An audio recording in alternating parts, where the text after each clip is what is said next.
dia. É muito bom podermos estar aqui na casa do Senhor, para poder adorá-lo, para poder louvá-lo e engrandecer o seu nome. Então eu queria iniciar esse nosso momento de culto lendo com você o Salmo 15. Peço a você que abra a sua Bíblia no Salmo 15. É um salmo que nos lembra sobre o nosso desejo, de estar na presença do nosso Deus, de adorá-lo e como o nosso coração anseia por isso. Então, convido você a ler o Salmo 15. Vamos lá. Senhor, quem habitará no teu santuário? Quem poderá morar no seu santo monte? Aquele que é íntegro em sua conduta e pratica o que é justo, que de coração fala a verdade e não usa a língua para difamar, que nenhum mal faz ao seu semelhante e não lança calúnia contra o seu próximo, que rejeita quem merece desprezo, mas honra os que temem ao Senhor, que mantém a sua palavra, mesmo quando sai prejudicado, que não empresta seu dinheiro visando lucro, nem aceita suborno contra o inocente. Quem assim procede nunca será abalado. Aleluia, nosso Deus. Esse texto, inclusive, faz parte da nossa leitura de hoje, do nosso comentário bíblico do dia. E eu acho que é um salmo bem bonito, apesar de curtinho, para nos lembrar mesmo do desejo profundo do nosso coração de estar no tabernáculo do nosso Deus. Vamos orar para iniciar esse culto? Senhor, nosso Deus, quão profundo é o nosso desejo de te adorar e de te adorar na presença dos nossos irmãos juntos, para que possamos prestar um culto ao Senhor. Ah, sim, Senhor, como na construção do teu tabernáculo, onde a comunidade se juntou diante do tabernáculo para junto adorar ao Senhor, nós aqui também nos colocamos juntos para pedir ao teu Espírito Santo que venha sobre nós e então nos permita apresentar ao Senhor um coração dedicado a adorá-lo, que não apenas nesse momento faz declarações, mas de fato quer viver uma vida de adoração ao Senhor. Sim, Senhor, por favor, faz com que esse momento seja um momento de entrega dos nossos corações, para que de fato nós possamos nos entregar por completo ao nosso Deus. Vem sobre nós, Senhor, em nome de Jesus. Aleluia, Jesus. Vem sobre nós, Senhor.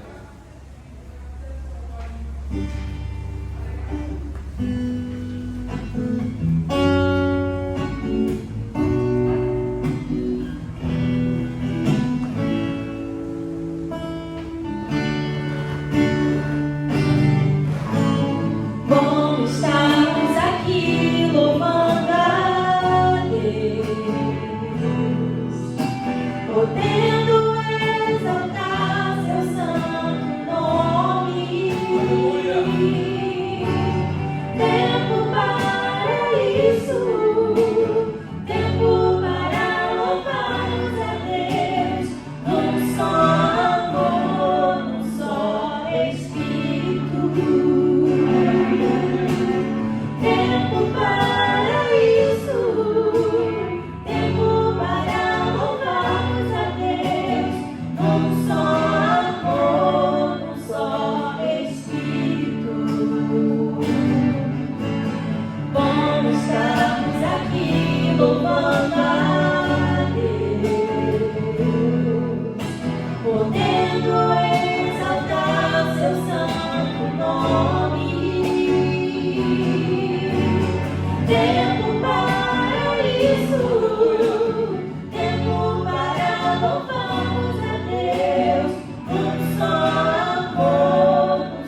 você abrir a sua Bíblia em Isaías 57, versículo 15.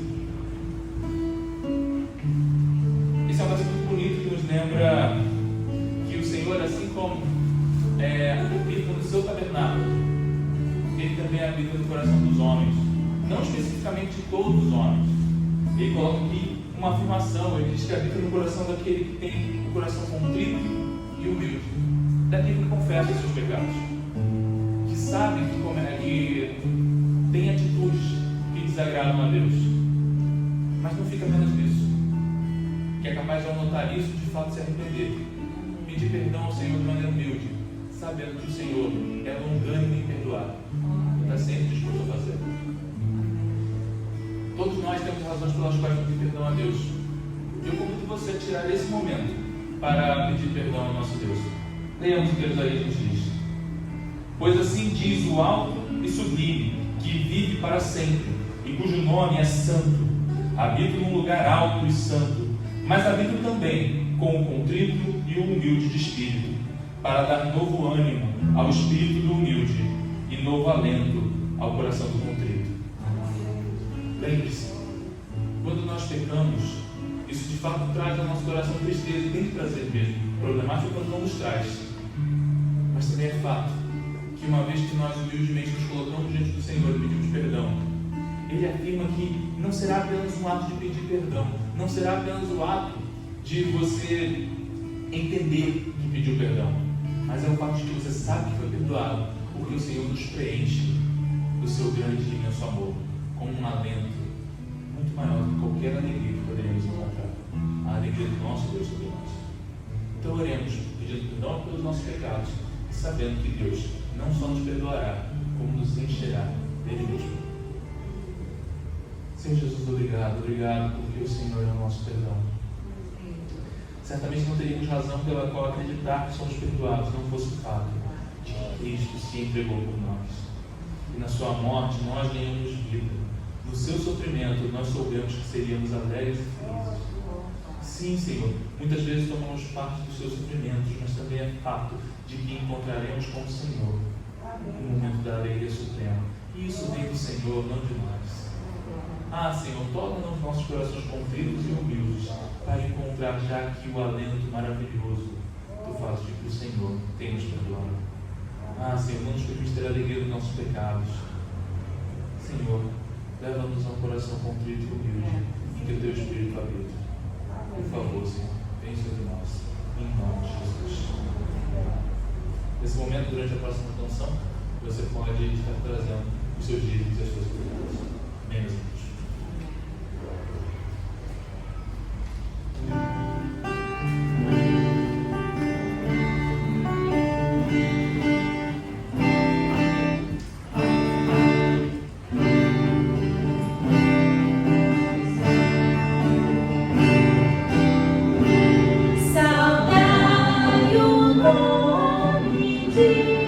Jesus, arcanjos adorai,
tua casa nas tuas mãos. Senhor, cuida de cada coração que aqui depositou, cuida de cada coração que não pôde depositar. O Teu Espírito Santo habita em todos nós e o Senhor, melhor que ninguém, sabe o que se passa em cada casa, em cada vida, em cada coração. Mas muito obrigada, Senhor, por tudo que foi depositado aqui, pela intenção a qual depositaram. Que esse dinheiro, Senhor, possa ser usado para a Tua obra, que possa continuar sendo investido na Tua obra, que possa continuar, Senhor, contribuindo para o crescimento da Tua obra, para conhecimento dos Teus filhos, Senhor, aprofundamento na Tua palavra. Em nome de Jesus, muito obrigada por isso. Continua conosco no decorrer desse culto. É o que nós pedimos e agradecemos em nome de Jesus. Bom dia, igreja. Convido vocês a se colocar de pé. Vamos cantar ao nosso Deus. Saudade que eu estava de vocês, desde que eu voltei de férias, eu ainda não ministrei. Estou com saudade de vocês. Vamos cantar para o nosso Deus, não só por cantar, mas sim porque Ele é poderoso. E um dos poderes do nosso Deus é nos salvar. E esse foi o ato mais lindo que o Senhor podia ter feito por nós. Nós não somos merecedores, mas Ele enviou o único Filho para sofrer, para ser humilhado, para ficar quase inconsciente, carregando uma cruz, que era minha e que era sua. E Ele fez isso para que nós tivéssemos a oportunidade de termos a vida eterna. Porque o nosso destino era o fogo eterno. Mas o Senhor falou, não, eu vou dar mais uma chance. E a chance para eles vai ser fazer uma pessoa sem pecado sofrer, para eles terem gratidão. Se você se achar, mas o que eu vou ser grato, Senhor? Tem tanta coisa acontecendo, eu não sei o que agradecer, eu estou sem vontade de agradecer. Lembra que o maior ato para induzir a sua gratidão foi feito lá na cruz do Calvário. Há mais de 2000 anos atrás. Então, o nosso Deus, Ele é poderoso para salvar. Então, vamos declarar.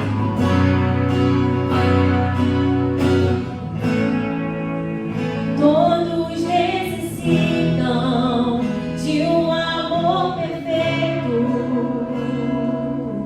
perdão e compaixão. Todos necessitam de graça e esperança, de um Deus que salva. Declare Cristo, igreja. Cristo move as montanhas,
Senhor Jesus e convoco os irmãos, convido os irmãos para ficarmos de pé e abrimos a nossa Bíblia em Romanos, capítulo 12.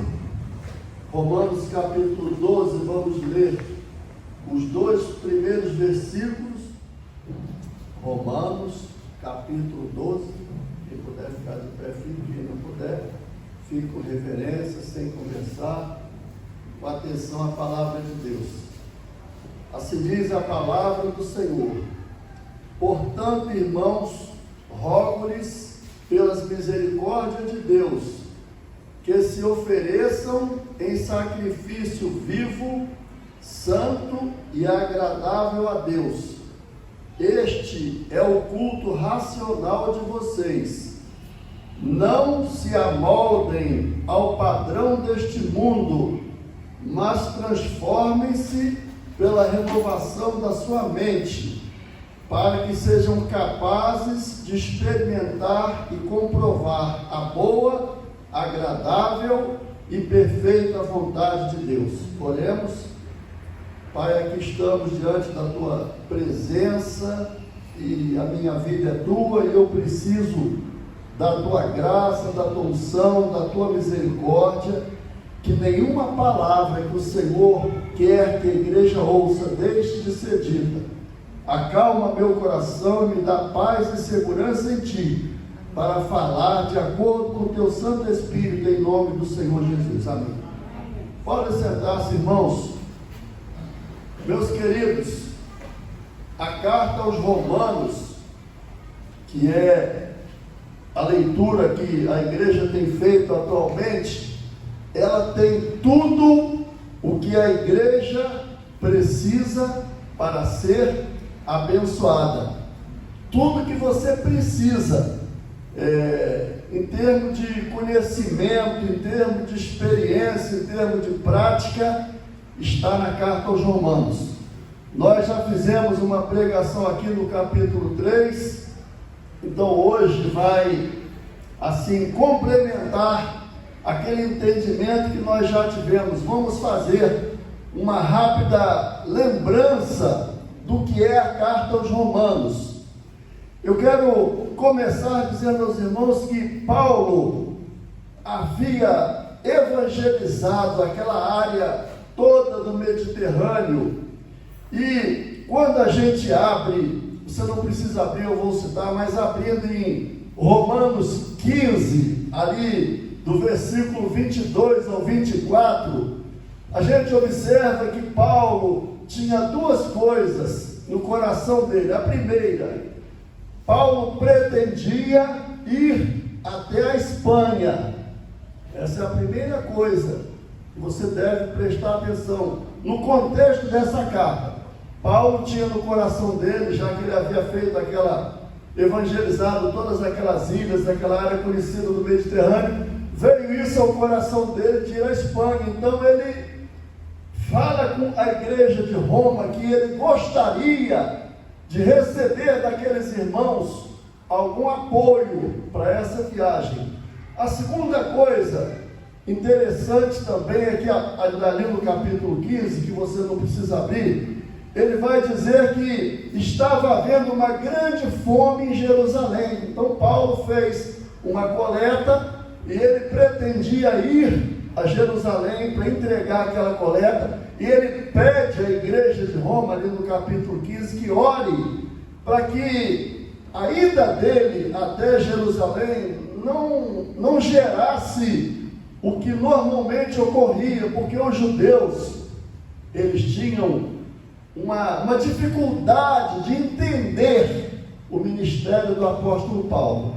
Então, diante dessa compreensão, desse preâmbulo, desse início de compreensão do que é a carta aos Romanos, quando você abre no capítulo 1, eu já disse aqui, não vou esmiuçar tão detalhadamente, que Paulo faz ali uma descrição da situação moral do mundo. Então Paulo vai dizer que o homem, no seu estado natural, ele se corrompeu na sua expressão religiosa, e Paulo diz também que o homem se corrompeu na sua conduta moral, que ele detalha ali em hábitos sexuais, quando ele diz que o homem passou a se inflamar na sua sensualidade. É normal o homem sentir atração pela mulher. É normal a mulher sentir atração pelo homem. Alguém já disse que se botar... Eu não vou citar isso não, que é um pensamento, eu ia citar, mas não sinto que deva detalhar não. Mas é mais ou menos isso. Então, há essa atração normal de um homem pela mulher. É normal a mulher sentir atração pelo homem. E Paulo diz no capítulo 1 que houve uma deturpação no comportamento humano, também nessa área. Então ele diz que o varão se inflama com o varão, e se fosse nos dias de hoje, ele ia dizer que a mulher se inflama com relação a outra mulher. Esses dias eu estava vendo um documentário falando sobre uma palavra que eu nunca tinha ouvido: poliamor. O casal se enfadou da relação e resolveu convidar uma outra mulher para fazer parte da relação, para se envolver com aquela mulher do casal, com o homem do casal, e morar junto. Então, é isso que Paulo vai dizer que estava acontecendo naquela época. A sociedade, porque você precisa entender, para você chegar no capítulo 12, você precisa entender o que era o mundo daquela época. Então, em Roma, havia esse tipo de prática. Se você não sabe, havia banhos públicos em Roma. Então todo mundo se despia, entrava lá numa grande banheira. O homem tinha orgulho de contratar um eunuco, que era um escravo, que se depilava para iniciar o filho dele adolescente naquilo que você já sabe que eu estou querendo dizer, na intimidade. Então era essa a cultura da época. Era isso que acontecia ali. Então Roma tinha duas coisas: primeiro, esse excesso de licenciosidade, e outra coisa, Roma tinha um espírito sanguinário. Em que sentido? Era um povo conquistador, um império dominador. Eu já citei aqui o período, não vou citar de novo, que já falei isso seguidas vezes aqui na igreja, que durou o Império Romano, muito tempo, cerca de 6 séculos.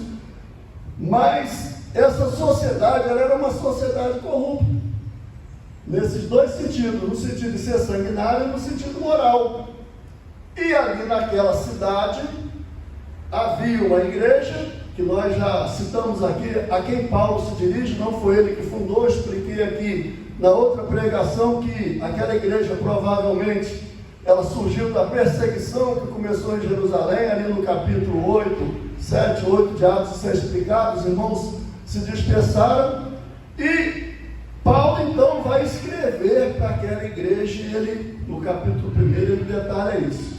Mas para que os judeus não ficassem orgulhosos e dissessem: olha, é assim que o pagão age, Paulo no capítulo 2 vai dizer que Israel não tem desculpa nem motivo de se vangloriar sobre os pagãos, porque Israel também é desobediente a Deus, apesar de Deus ter dado. Eu disse aqui na outra pregação que existem 2 livros, a Bíblia e a natureza. Deus deu a Bíblia aos judeus, e qualquer pagão ele é capaz de contemplar a natureza. Eu citei aqui o texto de Davi, quando ele diz: os céus proclamam a glória de Deus. Então era essa a situação que havia em Israel, em Roma, e nesse contexto está a igreja. Então Paulo vai explicar, fazer aquela preparação do capítulo 1 até o capítulo 11, é uma grande preparação para ele chegar nesse capítulo, nesses versículos que nós lemos no capítulo 12.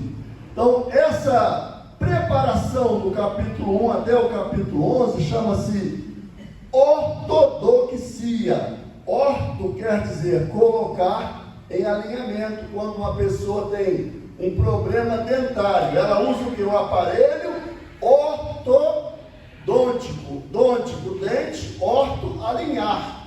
Então, do capítulo 1 até o capítulo 11, é essa ortodoxia. Paulo vai alinhar o pensamento da igreja de Roma para que ela entendesse essa situação. Ela estava num contexto de imoralidade, ela estava num contexto de idolatria, ela estava num contexto de violência, era uma sociedade sanguinária. Se vocês não sabem, estava começando uma perseguição contra os cristãos, e principalmente, vocês vejam a que ponto isso estava chegando, as mulheres cristãs, elas estavam sendo capturadas e colocadas em postes e incendiadas para iluminar. Por que as mulheres? Porque os homens eram aproveitados para o trabalho escravo.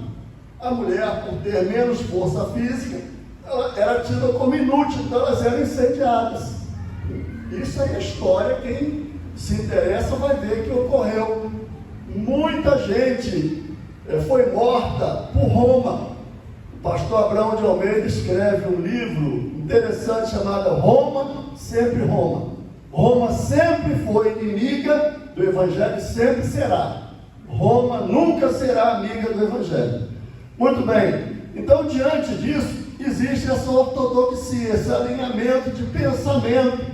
Paulo vai conduzir até o capítulo 3, mostrando essa corrupção. No capítulo 4, Paulo vai mostrar que apesar desta situação corrompida, Deus chamou de uma terra pagã um homem chamado Abraão. Isso é detalhado no capítulo 4, e esse homem chamado Abraão, que veio dessa origem pagã, Deus o chama e o transforma no servo do Senhor, e faz com Abraão uma aliança. Isso tudo é detalhado aí, e na carta aos Gálatas, no capítulo 3, no versículo 14.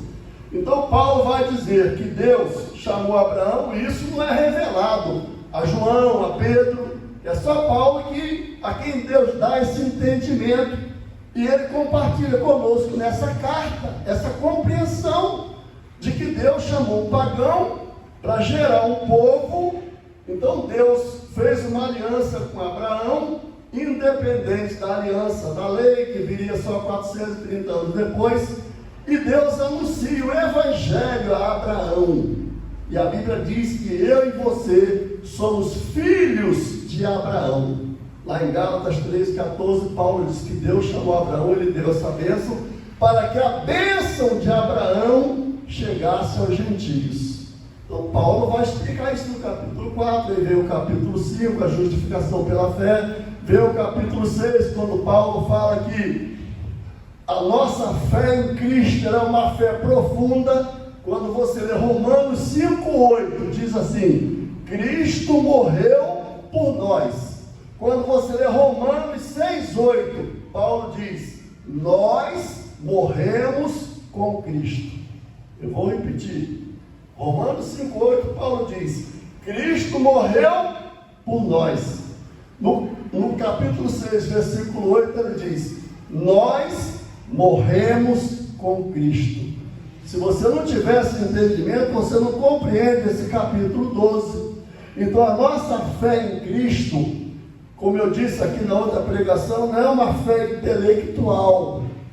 Ela é uma fé que envolve a nossa integralidade. Você precisa ter esse entendimento para você entender que Paulo traçou essa ortodoxia para chegar no capítulo 12. Eu acredito que você já é capaz de entender muita coisa dessa carta. E quando chega no capítulo 9 até o capítulo 11, Paulo vai responder sobre a situação de Israel. E Paulo diz que a rejeição de Israel ao Evangelho abriu a porta para nós, gentios. Nós deixamos de ser gentios e nos tornamos igreja. Amém? Quando você aceitou Cristo, você se comprometeu com a morte dele, e a gente vai entrar aqui nesse capítulo. Olha aí para o texto, quando Paulo diz, capítulo 12 de Romanos, para a gente analisar o texto: portanto, irmãos, rogo-lhes pelas misericórdias de Deus que se ofereçam em sacrifício vivo santo e agradável a Deus. Este é o culto que? Racional. Bem, vamos tentar expandir a nossa compreensão para saber o que é culto racional. Quase todas as versões trazem a palavra racional, mas a versão chamada de King James, é uma versão da Bíblia, ela muda essa palavra para aumentar a nossa compreensão, para dizer que em vez de culto racional, ela usa a expressão culto razoável, culto sensato, culto voluntário. Se há um Deus a quem nós cultuamos, quem tem que dizer o tipo de culto que Ele quer? Sou eu ou é Deus? Quem que deve estabelecer as normas de culto? É Deus. E nesse capítulo aí, Paulo está falando, usando uma linguagem semelhante. Olha para a sua Bíblia, por favor. Uma linguagem semelhante aos sacrifícios do Velho Testamento. Observe que ele fala: rogo-vos, pois, pela misericórdia de Deus, que se ofereça um sacrifício vivo, como era o sacrifício do Velho Testamento.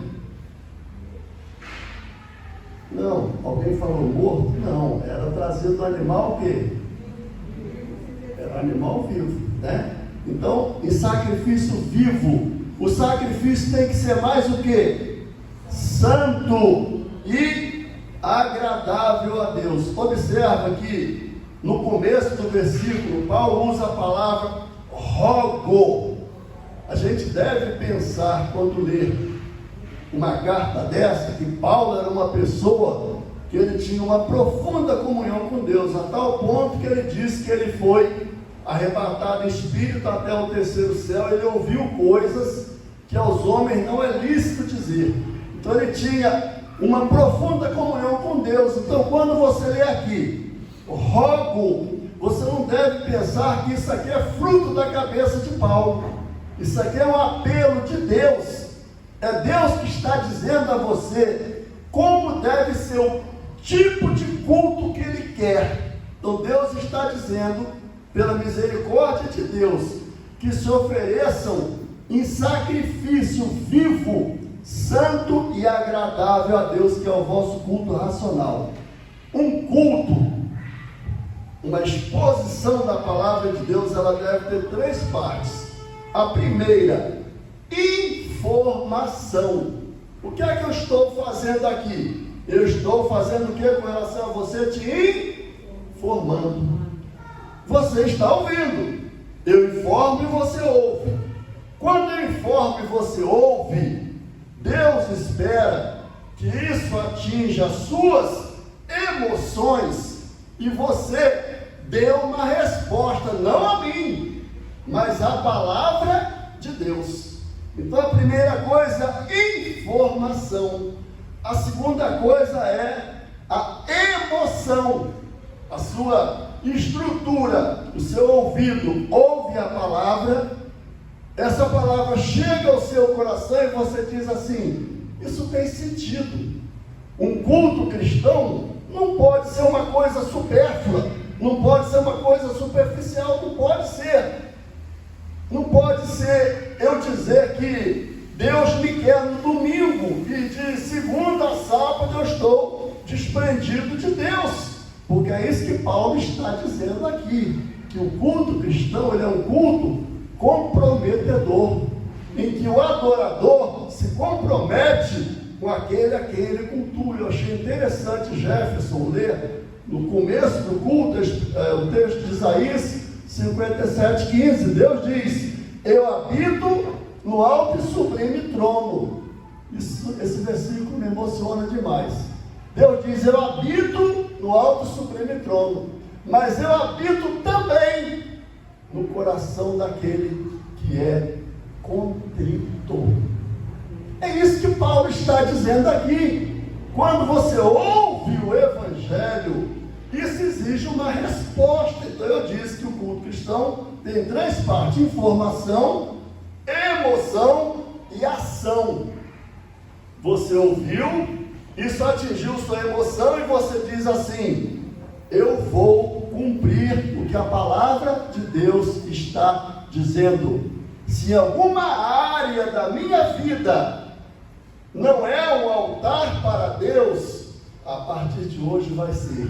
É isso que Paulo está dizendo aqui. Eu rogo a vocês, irmãos, que apesar de vocês viverem numa sociedade apodrecida, assassina, como Paulo vai descrever em 2 Timóteo capítulo 3, ele cita ali 19 adjetivos negativos do ser humano: corrompido, infiel, que não tem consideração com a família, ladrão, enfim. 2 Timóteo 3, versículos 1 e 2, Paulo descreve, dá esses 19 adjetivos. O ser humano é corrompido. Você vive numa sociedade corrompida. A escola que você está tem pessoas corrompidas. O banco que você trabalha tem pessoas corrompidas.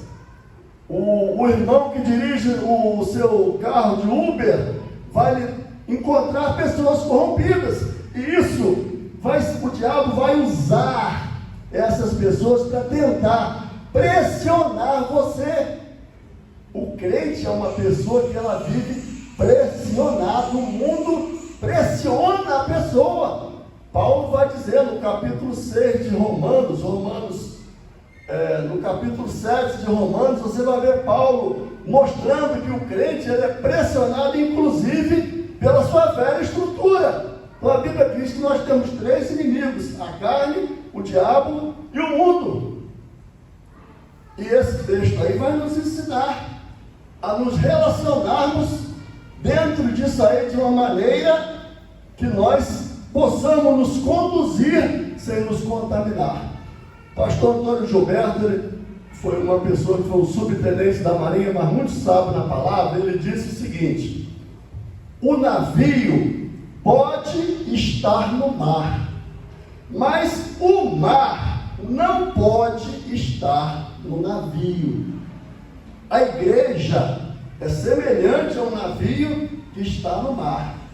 Mas se o mar entrar no navio, o que é que vai acontecer?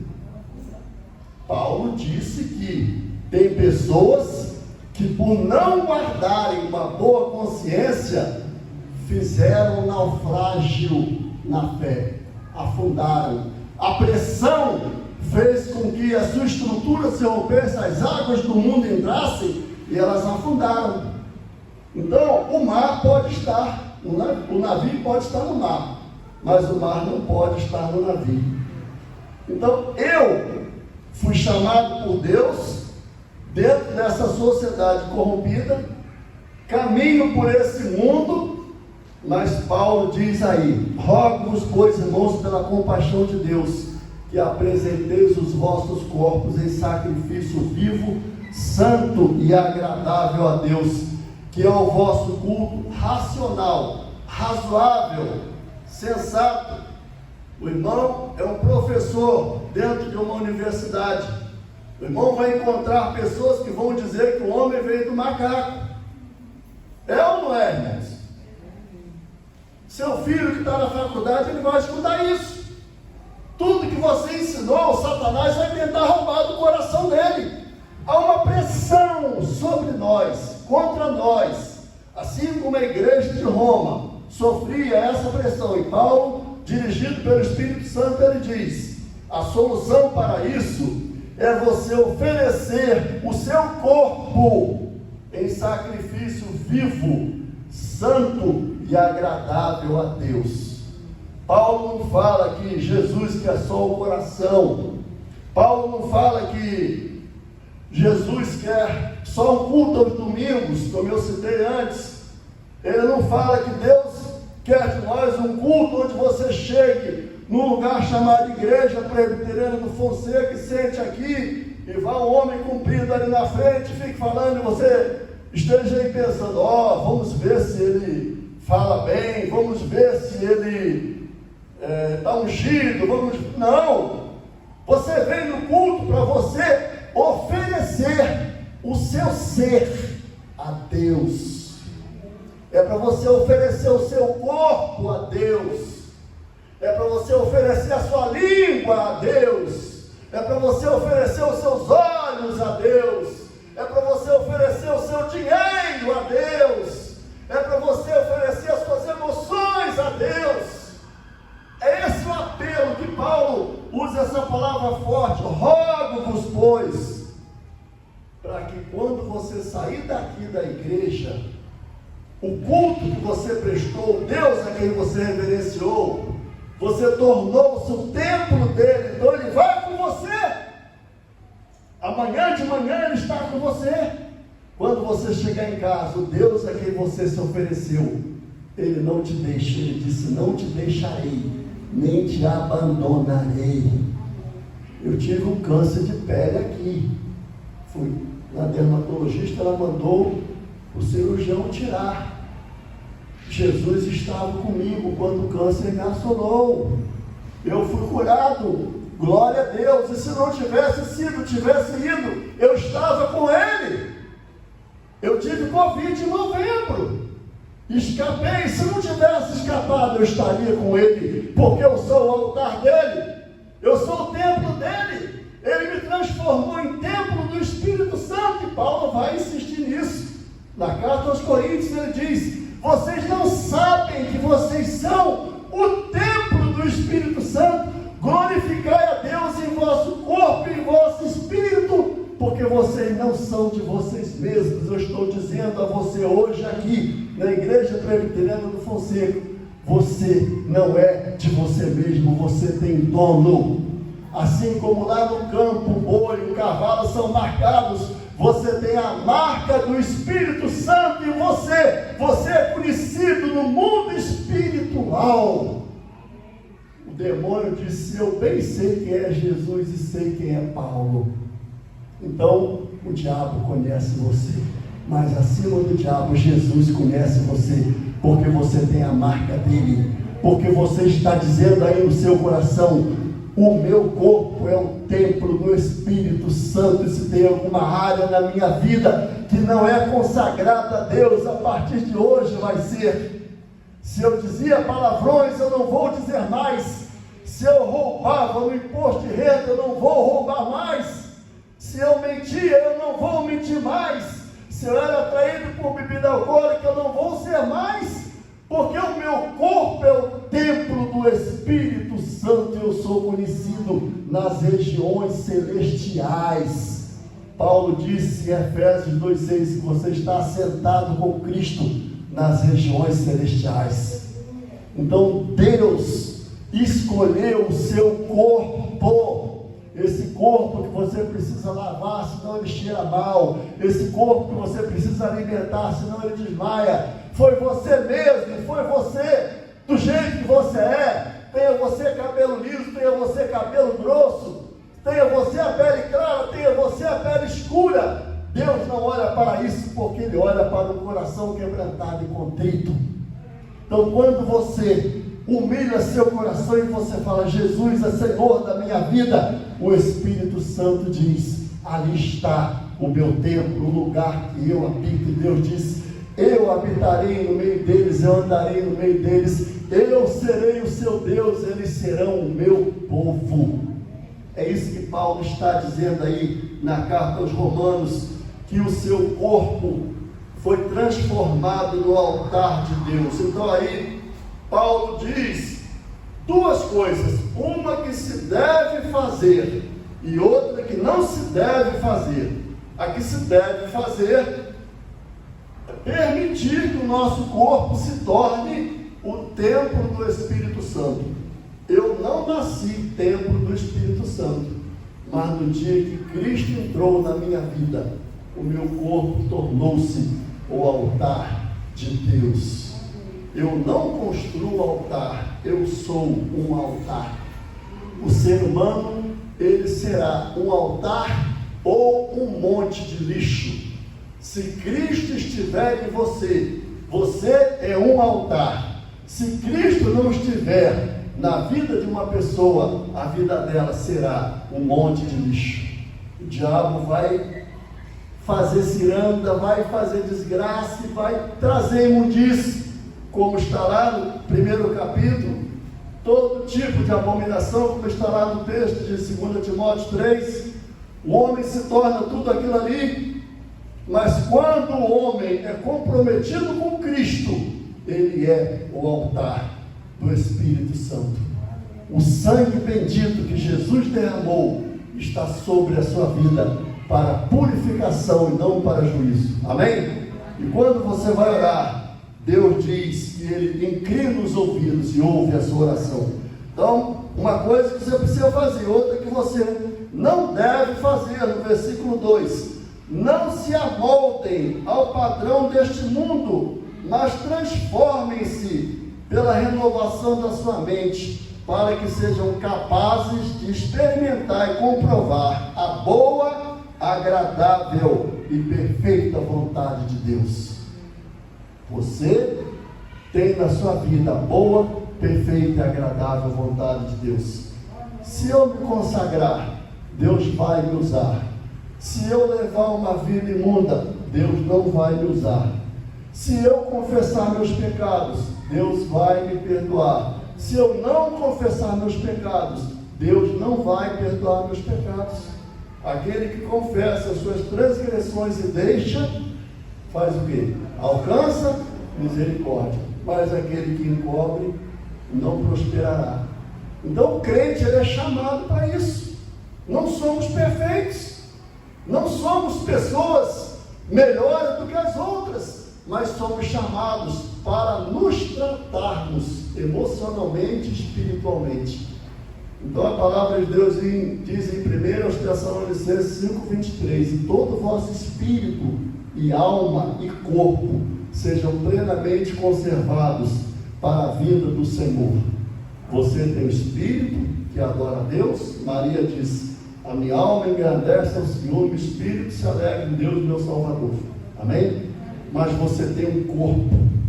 Então, se você nunca escutou isso com detalhes, você está ouvindo hoje, você não pode fazer o que você quiser com o seu corpo, porque ele não é seu.